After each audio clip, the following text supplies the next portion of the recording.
British સરકારે સામાન્ય વસ્તુ તો ઠીક પણ મીઠા જેવી નજીવી વસ્તુ પર પણ આકરો વેરો લેવાનું શરૂ કરી દીધું. ત્યારે સામાન્ય જનોને ભારે તકલીફનો સામનો કરવો પડતો. તેનું દ્રશ્ય આ સમક્ષ છે.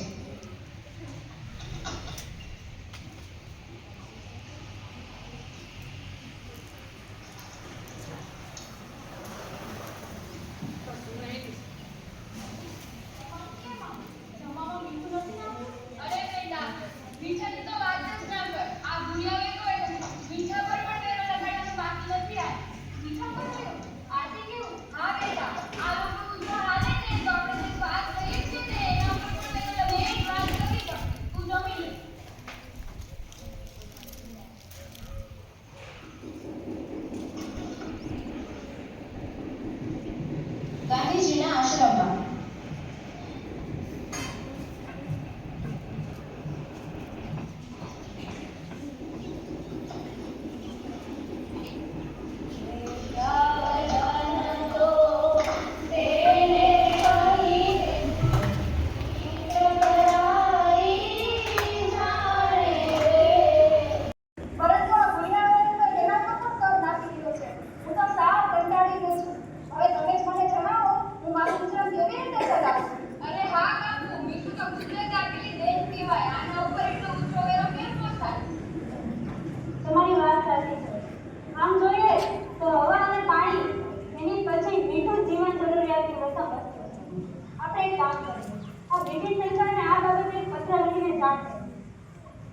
ગાંધીજી દ્વારા લોર્ડ ઇરવિનને જાણ કરવામાં આવે છે.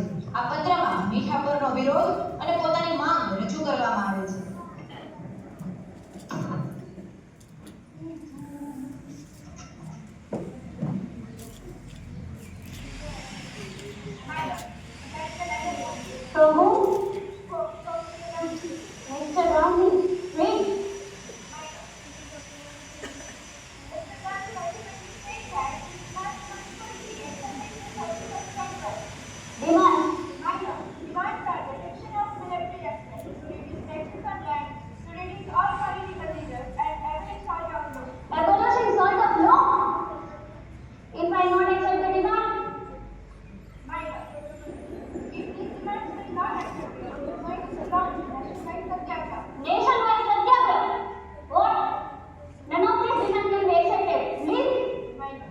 બ્રિટિશ સરકાર ગાંધીજીની આ તમામ માંગ સ્વીકારવાની ઘસીને ના પાડી દે છે.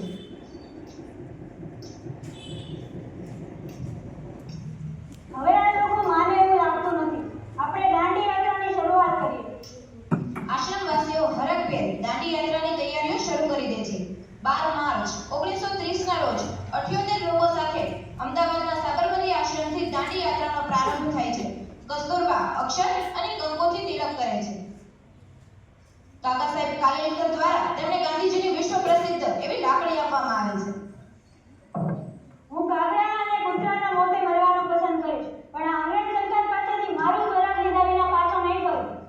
યાત્રા શરૂ થાય છે.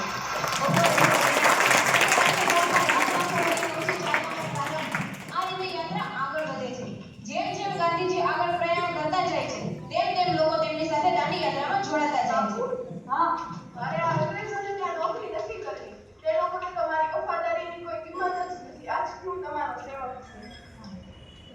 6 એપ્રિલે બાપુ નવસારી જિલ્લાના દાંડી ગામે દરિયાકાંઠે સત્યાગ્રહીઓ સાથે વહેલી સવારે પહોંચી જાય છે. આજનો દિવસ સત્યાગ્રહીઓ માટે સોનાના સૂરજ જેવો હતો. તેઓના ચહેરા પર આજે અલગ જ રોનક છવાયેલી હતી. ત્યાં કિનારા પરનું મીઠું આજે સાચા મોતી જેટલું કિંમતી લાગતું હતું.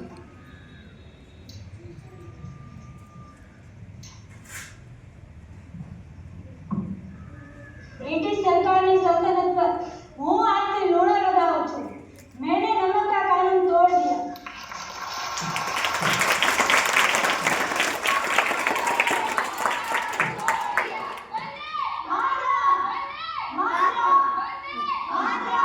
આ સાથે જ ભારતભરમાં સંવિધાન કાનૂન ભંગની ચળવળનો પ્રારંભ થાય છે. આ ચળવળ હેઠળ દેશમાં ઠેર ઠેર આંદોલનો થાય છે.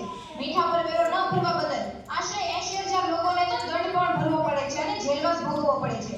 પણ અંતે બ્રિટિશ સરકારને નમવું પડેલું અને ગાંધીજીને લંડન ખાતે વાતચીત કરવા માટે બોલાવવા પડેલા અને મહાદેવભાઈ દેસાઈએ આ ઘટનાને મહાભિનિષ્ટ પ્રમાણના નામે ઓળખાવેલી.